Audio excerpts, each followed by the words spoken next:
Hello मेरे प्यारे छात्रों, आप सभी का स्वागत है। 2025 में जितने भी छात्र प्री बोर्ड परीक्षा देने वाले हैं उन सभी के लिए वायरल पेपर लाए हैं। आज हम कक्षा 10 के सामाजिक विज्ञान का वायरल पेपर देखेंगे और यही पेपर आपके प्रत्येक स्कूलों में पूछा जाएगा। तो इस पेपर को आप यहाँ पे प्री बोर्ड देने से पहले एक बार ज़रूर देख लें, ठीक है। देखिए, ये आपका कक्षा 10 का सामाजिक विज्ञान का प्री बोर्ड का पेपर है। आपको जो समय मिलेगा 3 घंटा 15 मिनट का समय मिलेगा और जो पूर्णांक रहेगा टोटल 70 नंबर का रहने वाला है। देखिए, सामाजिक विज्ञान के पेपर हल करने से पहले यहाँ पे कुछ आपके सामान्य निर्देश दिए जाते हैं। इस निर्देश को आपको जानना पहले से बहुत ज़्यादा ज़रूरी होता है, क्योंकि यही निर्देश आपके बोर्ड के एग्ज़ाम में भी आपको सेम टू सेम देखने के लिए मिलता है।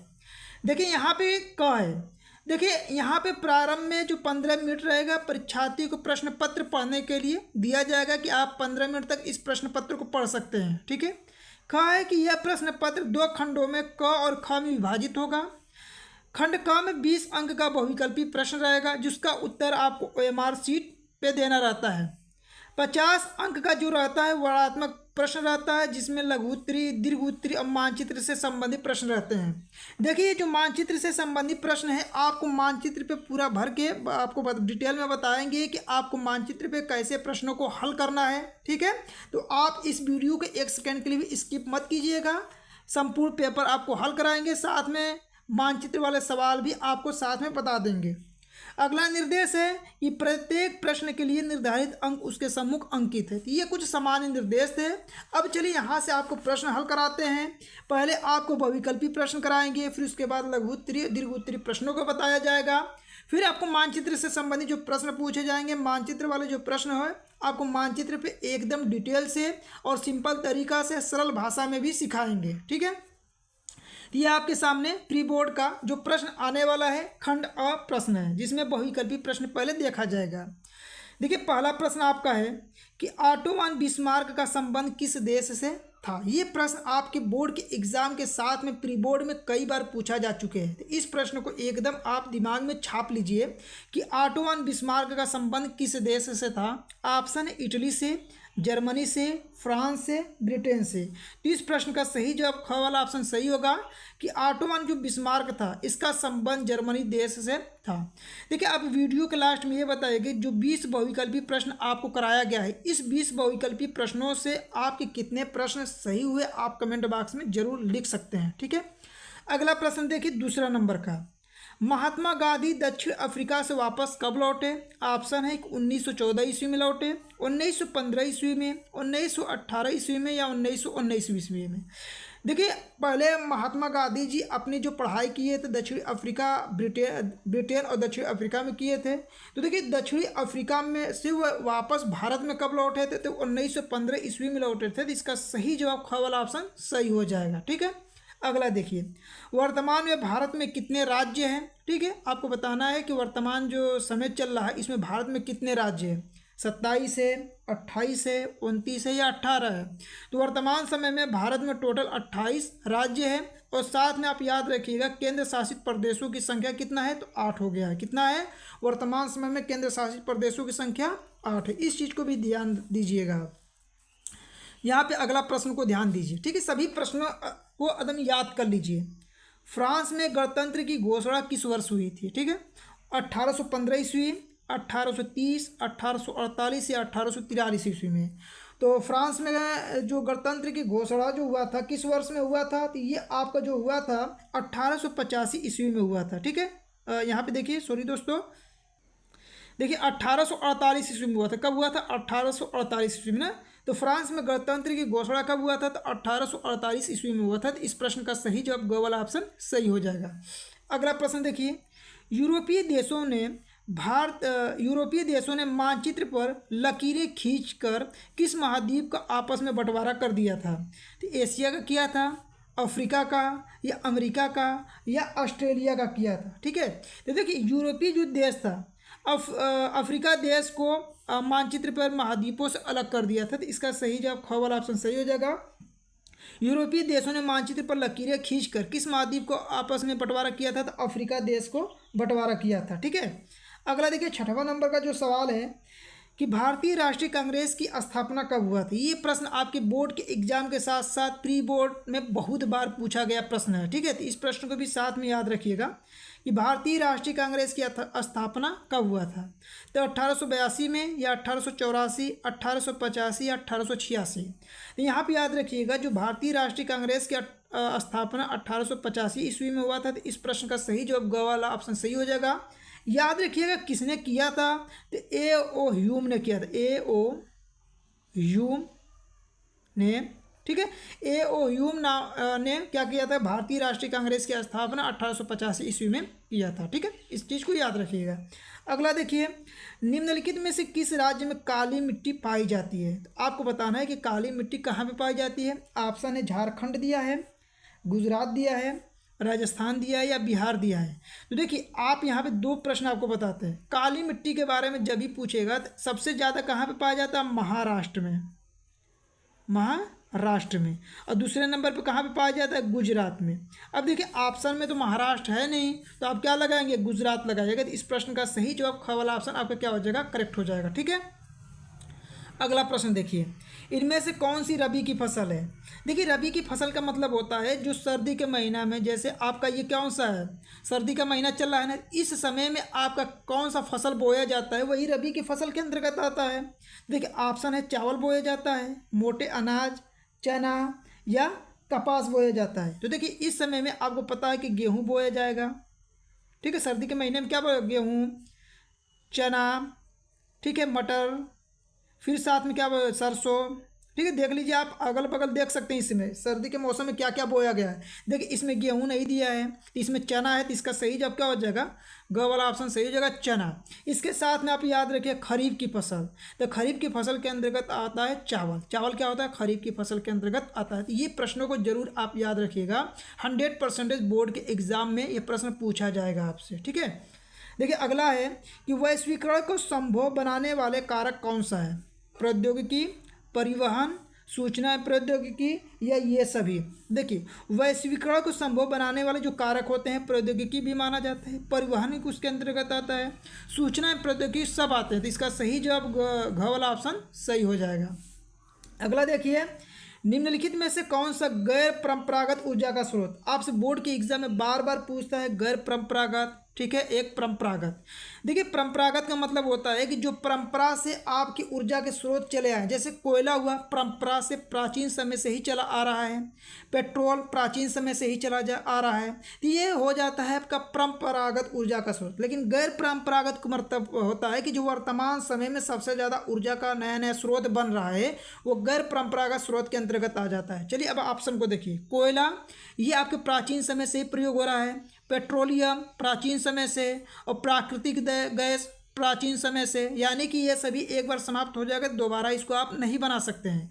लेकिन सौर ऊर्जा, जो सूर्य से ऊर्जा जो प्राप्त हो रहा है, वो नया नया अभी बनाया गया है सौर ऊर्जा, ठीक है। जैसे सोलर पैनल के द्वारा आप ऊर्जा प्राप्त करते हैं, ठीक है, सोलर कुकर के द्वारा ऊर्जा प्राप्त करते हैं। तो सौर ऊर्जा एक गैर परंपरागत ऊर्जा के अंतर्गत आ जाएगा। जैसे आपका क्या आ जाएगा, इसके अलावा पवन ऊर्जा आ जाएगा, जल ऊर्जा आ जाएगा, ये सब क्या हो जाएंगे, गैर परंपरागत ऊर्जा के स्रोत हो जाएंगे, ठीक है। तो इस प्रश्न का सही जवाब ग वाला ऑप्शन सही हो जाएगा। यहाँ पे अगला नंबर का प्रश्न देखिए, बहुराष्ट्रीय कंपनियों द्वारा किए गए निवेश को कहते हैं, यानी कि बहुराष्ट्रीय कंपनियों द्वारा किए गए निवेश को क्या कहा जाता है, उत्पादन कहा जाएगा, वितरण कहेंगे उसे, विदेशी निवेश कहेंगे या व्यय कहेंगे, ठीक है।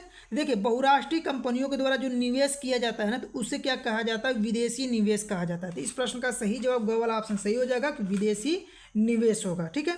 अगला प्रश्न देखिए, निम्नलिखित में से उत्पादन का साधन माना जाता है, यानी उत्पादन का साधन किसे माना जाएगा, पूंजी को, लाभ को या सेवाओं को या कर को।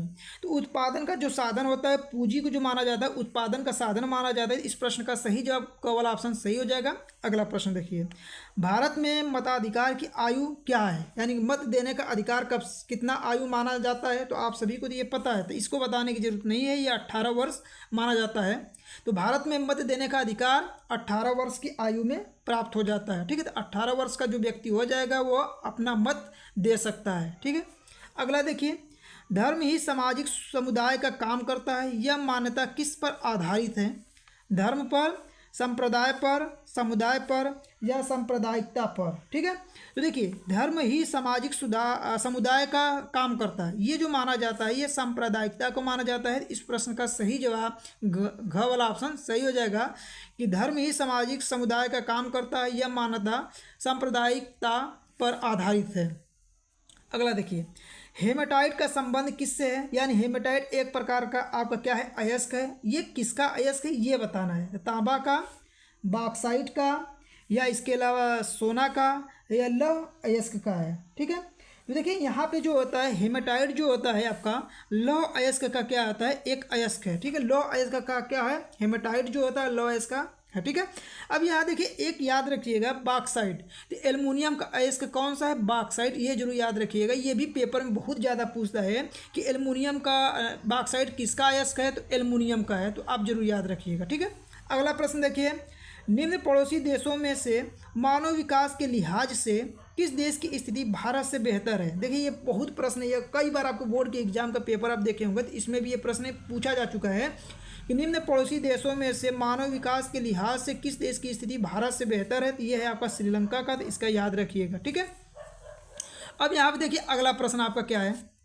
कि निम्न में से किसको कृषि क्षेत्र कहते हैं, यानी कृषि क्षेत्र। अब देखिए आपको यहाँ से प्रश्न जो बताते हैं इसको जरूर याद रखिएगा। आपको प्राथमिक क्षेत्र, द्वितीय क्षेत्र और तृतीय क्षेत्र आपको जरूर याद होना चाहिए, ये पेपर में बहुत पूछता है। देखिए कृषि क्षेत्र जो आता है आपका प्राथमिक क्षेत्र के अंतर्गत आता है, तो इसको जरूर याद रखिएगा। प्राथमिक क्षेत्र के अंतर्गत क्या आता है, कृषि आ जाता है। द्वितीय क्षेत्र के अंतर्गत आपका व्यापार आता है। तृतीय क्षेत्र के अंतर्गत जो आता है आपका क्या हो जाता है, सेवाएं हो जाता है। ठीक है, ये तृतीय क्षेत्र के अंतर्गत आप जरूर याद रखिएगा। ठीक है, तो आप इन प्रश्नों को जरूर, प्राथमिक क्षेत्र के अंतर्गत कृषि आता है, इसे आप जरूर याद रखिएगा। ठीक है, अगला देखिए, भारत में यहाँ औरतों के लिए आरक्षण की व्यवस्था है, यानी कि औरतों के आरक्षण की व्यवस्था कहाँ पर किया गया है, लोकसभा में किया गया था, विधानसभा में, मंत्रिमंडल में, या पंचायती जो राज्य की संस्था है वहाँ पर। तो भारत में देखिए औरतों के लिए आरक्षण की जो व्यवस्था किया गया था वो पंचायती राज की जो संस्था थी वहाँ पे किया गया था। तो इस प्रश्न का सही जवाब क्या होगा, घ वाला ऑप्शन सही हो जाएगा कि औरतों के लिए आरक्षण की व्यवस्था कहाँ पर किया गया था, तो पंचायती राज की जो संस्था थी वहाँ पर किया गया था। अगला देखिए, कोरबा प्रसिद्ध है, यानी कोरबा किसके लिए प्रसिद्ध है ये आपको बताना है। प्राकृतिक गैस के लिए प्रसिद्ध है, कोयले के लिए, सौर ऊर्जा के लिए, या बॉक्साइट के लिए।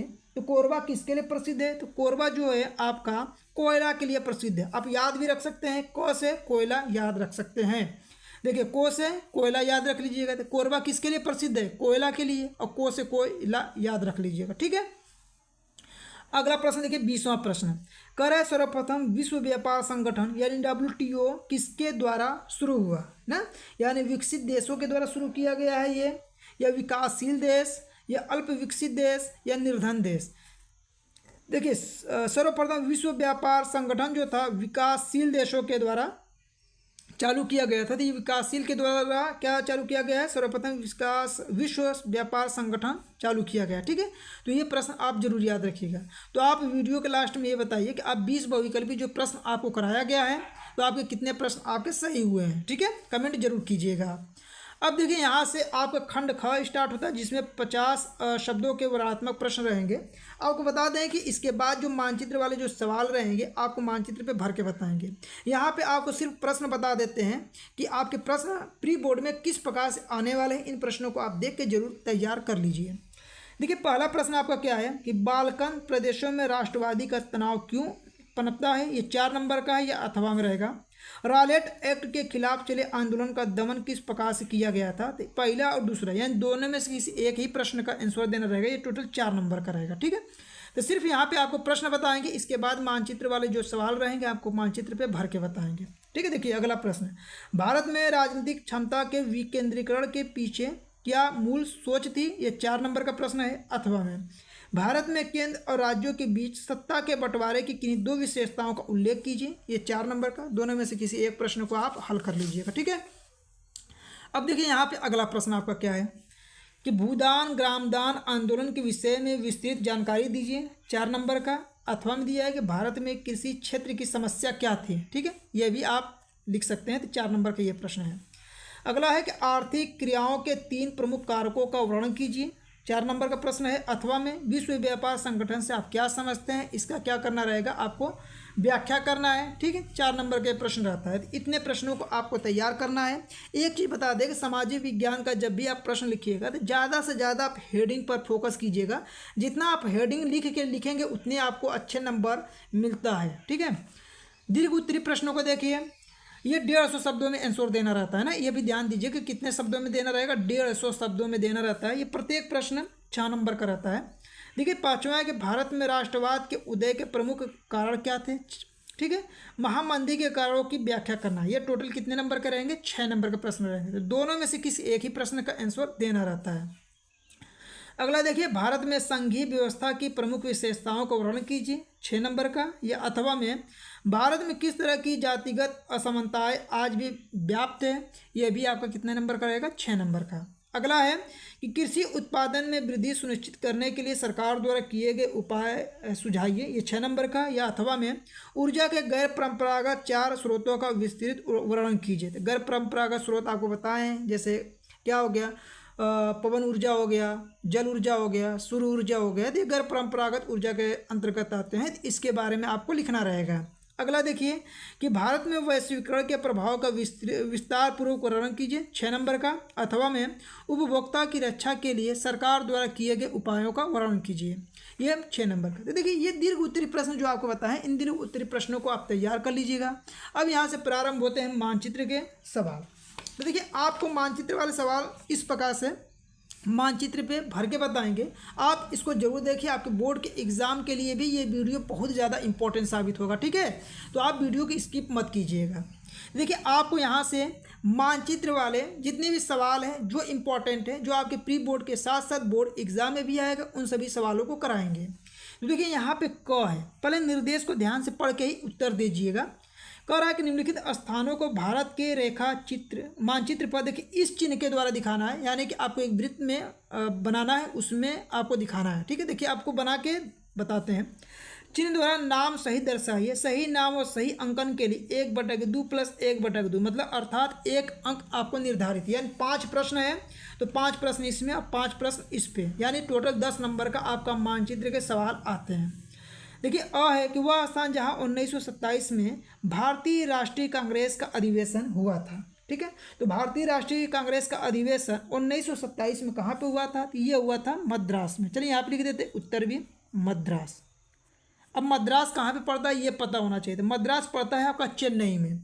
अब चलिए इसको मानचित्र पे भर के आपको बताते हैं। तो देखिए इस प्रकार से आपका मानचित्र है, आपको भरना है मद्रास। तो देखिए आपका चेन्नई कहाँ पे पड़ेगा, तो देखिए चेन्नई पड़ता है ये आपका यहाँ पे तमिलनाडु में। अब तमिलनाडु में मद्रास आपका यहाँ पे पड़ेगा। तो देखिए इस प्रकार से वृत्त बनाना, इसमें एक डॉट बना देना है और यहाँ पर इसको खींच के लिखिएगा।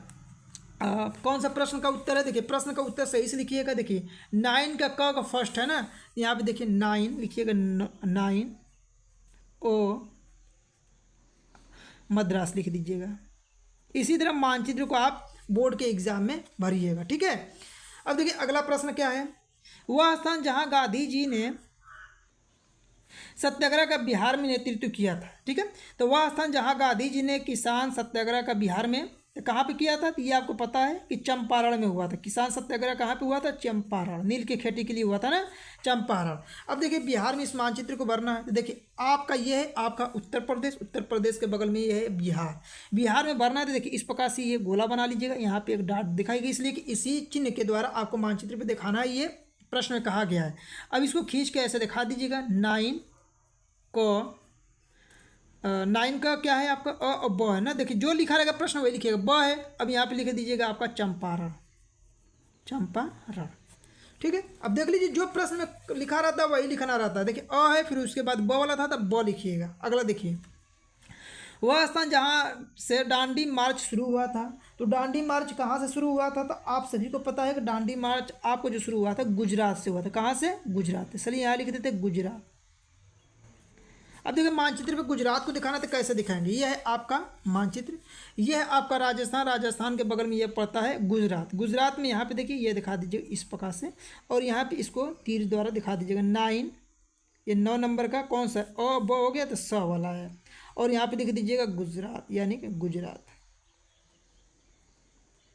ठीक है, देखिए काट पीट मत कीजिएगा, आप सही से लिखिएगा गुजरात। यानी कहाँ से प्रारंभ हुआ था डांडी यात्रा, तो गुजरात से, तो आप गुजरात इस तरह दिखा दीजिएगा। ठीक है, अब देखिए अगला, वह स्थान जहाँ प्रथम असहयोग आंदोलन हुआ था। असहयोग आंदोलन जो प्रथम हुआ था कहाँ से हुआ था? ये हुआ था आपका उत्तर प्रदेश से। कहाँ से हुआ था? उत्तर प्रदेश, उत्तर प्रदेश। ठीक है, तो वह स्थान जहाँ प्रथम असहयोग आंदोलन हुआ था उत्तर प्रदेश। अब उत्तर प्रदेश तो आपको पता है, तो देखिए ये है आपका मानचित्र, ये है आपका उत्तर प्रदेश। यहाँ से बनाइएगा, इसलिए इसी चिन्ह के द्वारा दिखाना है। तो ये खींचिएगा 9, 100 हो गया तो 2 हो जाएगा, ये 2 हो गया, और लिख दीजिए उत्तर प्रदेश। ठीक है, देखिए आपको ये नंबरिंग देना मत भूलिएगा। ठीक है, नंबरिंग जरूर दिया जाता है, इस प्रकार से इसको भरना है। अगला देखिए, वह स्थान जहां 1929 में भारतीय राष्ट्रीय कांग्रेस का अधिवेशन हुआ था। तो ये कहाँ पे हुआ था? 1929 में। तो 1900 सन जरूर याद रखिएगा। 1929 में जो हुआ था आपका लाहौर में हुआ था। कहाँ पे? लाहौर। यहाँ पे देख सकते हैं आप, यहाँ पे कहाँ पे हुआ था? लाहौर में हुआ था। तो आप लाहौर लिख दीजिएगा। देखिए अब यहाँ पे देखिए कैसे मानचित्र को भरेंगे। तो ये है आपका मानचित्र, ये है आपका पूरा भारत, भारत के यहाँ पे क्या है आपका पाकिस्तान, पाकिस्तान में यहाँ पड़ता है लाहौर। यहाँ पे बनाइएगा। ये कौन से नंबर का है? तो ये है आपका 9, क्या है यह है ना, जो नंबर होगा आप डाल दीजिएगा। ठीक है, और यहाँ पे लिख दिए लाहौर, लाहौर। ठीक है, तो इस प्रकार से आपको भरना है, देख सकते हैं। तो यहाँ पे लाहौर भर दीजिएगा। ठीक है, तो देखिए ये 5 प्रश्न हो गए। जैसे भरें इस प्रकार से यदि आप भरते हैं तो आपका 5 नंबर आपका कंप्लीट, आपको 5 नंबर मिल जाएगा इस पर। अब देखिए आपका ख है, निर्देश दिया है कि दिए गए भारत के रेखा मानचित्र पर निम्नलिखित को दर्शाइए। पहला है कि टिहरी बांध को इस चिन्ह के द्वारा दिखाना है। तो टिहरी बांध आपको पहले पता होना चाहिए कि है कहाँ पे। तो टिहरी बांध आपका पड़ता है उत्तराखंड में। कहाँ पे पड़ता है? उत्तराखंड। अब उत्तराखंड में पड़ता है, तो चलिए अब मानचित्र पे भर के बताते हैं कि उत्तराखंड आपका कहाँ पे पड़ता है। ठीक है, यहाँ पे 2 मानचित्र आपको मिलेगा। तो देखिए एक मानचित्र भर के बता दें, अगला मानचित्र आप देख लीजिए। ठीक है, अब देखिए उत्तराखंड है कहाँ पे? तो ये है आपका उत्तर प्रदेश। उत्तर प्रदेश के बगल में ये पड़ता है आपका उत्तराखंड। उत्तराखंड में देखिए इस चिन्ह के द्वारा दिखाना, जिस चिन्ह के द्वारा कहेगा उसी चिन्ह के द्वारा आपको दिखाना रहेगा। यहाँ पे क्या टिहरी बांध लिख देगा, टिहरी, टिहरी बांध। अब देखिए ये 9 का कौन सा है? 9 का ख है, और ठीक है 9 का अ है ना, 9 का अ है, तो 9 का अ दिखाइएगा इस तरह। ठीक है, 9 का अ थोड़ा साफ सुथरा लिखिएगा। ठीक है, अब देखिए अगला है, भारत में चावल के सबसे बड़े उत्पादक राज्य को इस चिन्ह के द्वारा दिखाना है। तो कहाँ पे है आपका? तो ये है आपका पश्चिम बंगाल में। चावल का उत्पादन सबसे अधिक कहाँ पे होता है? पश्चिम बंगाल में। अब मानचित्र पे कैसे भरेंगे? तो देखिए ये आपके सामने मानचित्र है, मानचित्र पे देख लीजिए कैसे भरना है आपको। तो देखिए पश्चिम बंगाल है कहाँ पे? देखिए ये जो वाला भाग है ना, ये आपका क्या है? बांग्लादेश है। बांग्लादेश के बगल में ये पश्चिम बंगाल है। तो इस चिन्ह के द्वारा दिखाना है, तो इस चिन्ह के द्वारा दिखा दीजिए ऐसे, और इसको खींच के लिख दीजिए 9 ब है। ठीक है, और यहाँ पे लिख दीजिए पश्चिम बंगाल, पश्चिम बंगाल। चावल का उत्पादक राज्य कौन सा है? पश्चिम बंगाल है। इस तरह आप दिखा दीजिएगा। अगला देखिए कि कोई एक आणविक ऊर्जा केंद्र इस चिन्ह के द्वारा दिखाना है। तो आणविक ऊर्जा केंद्र का नाम क्या लिखेंगे? तो तारापुर याद रखिएगा, तारापुर। और ये तारापुर है कहाँ पे? तारापुर आपका महाराष्ट्र में है। तो देखिए आप महाराष्ट्र में तारापुर को कैसे भरेंगे? तो ये है आपका। अब ये देखिए आपका गुजरात है, गुजरात के बगल में ये महाराष्ट्र है। तो महाराष्ट्र में देखिए इस चिन्ह के द्वारा जैसे जो चिन्ह कहेगा वही चिन्ह बनाना रहता है। और यहाँ पे इस तरह काला कर दीजिएगा इसको, और यहाँ पे लिख दीजिए। चलिए इसी में जगह 9 ये 100 वाला है, और यहाँ पे लिख दीजिए महाराष्ट्र, और तारापुर लिखना है ना, तारापुर। ये आपको क्या लिखना है? तारापुर। तो इस प्रकार से आप इसको भर लीजिएगा। अगला देखिए कि भारत में सबसे अधिक काफ़ी उत्पादक का राज्य कौन सा है? तो काफ़ी उत्पादक जो राज्य है आप सभी को पता है कहाँ पे? कर्नाटक में। कर्नाटक में सबसे अधिक काफ़ी का उत्पादन कहाँ पे होता है? तो ये होता है आपका कर्नाटक में। अब देखिए कर्नाटक भरना कैसे भरेंगे? तो ये है आपके मानचित्र, मानचित्र के बगल में यही वाला भाग क्या पड़ता है आपका? कर्नाटक। किस चिन्ह के द्वारा दिखाना है? तो चिन्ह देख लीजिए आप, चिन्ह त्रिभुज के द्वारा दिखाना है। तो यहाँ पे आप त्रिभुज बनाइएगा, इसको थोड़ा सा काला कर लीजिएगा। ठीक है, और यहाँ पे 9 दो वाला, और यहाँ पे लिख दीजिए कर्नाटक। ठीक है, एक राज्य का नाम दिखा दिए। तो इस प्रकार से इसको भर लीजिएगा।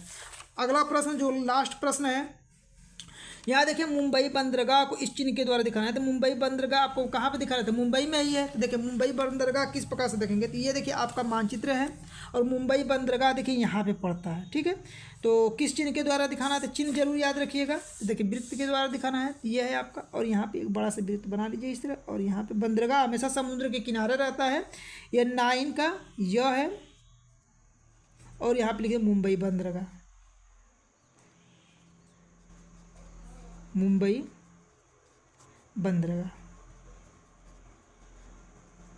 देखिए इस प्रकार से मानचित्र भरेंगे ना, तो आपका एग्जामिनर जो रहता है 1 नंबर भी नहीं काटेगा। जिस चिन्ह के द्वारा कह रहा है वो प्रश्न संख्या सही से दिखाइए, और जो प्रश्न है किस चिन्ह के द्वारा दिखाना वो जरूर दिखाइए। तो इस प्रकार से आपको मानचित्र पूरा डिटेल में बताए हैं। आप सभी को ये पूरे मानचित्र को जरूर एक बार तैयार कर लीजिए, आपका 10 नंबर फिक्स हो जाएगा।